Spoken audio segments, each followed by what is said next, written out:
A short time later, he arrived on the 25th floor of the Rothman building.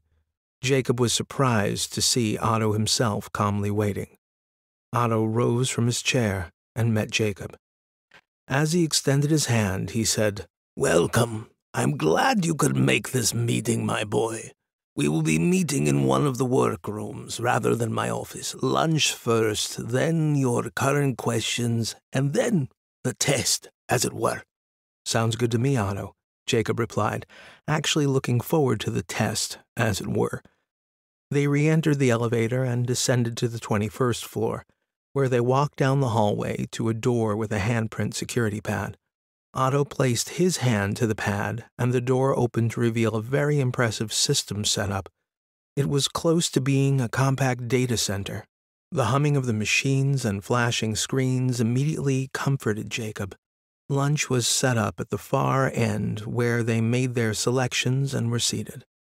"Otto, as you are undoubtedly aware, my searching for background information on Ronnie Limited came up nil. From our last discussion, you'd indicated the company was formed during World War II. Can you discuss the beginnings and wartime opportunities you were able to capitalize on?" His face was level and focused on Otto's, as he wanted to see every nuance of the response. "Well, that is a good place to start, I suppose," Otto said with a slight grin. "There were 3 of them, as I might have said earlier.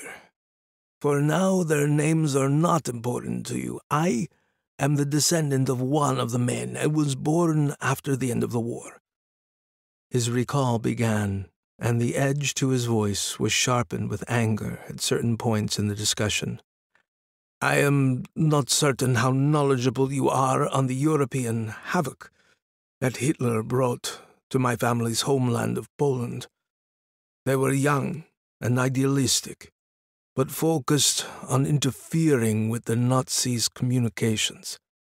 In 1939, the Nazis were overrunning Poland,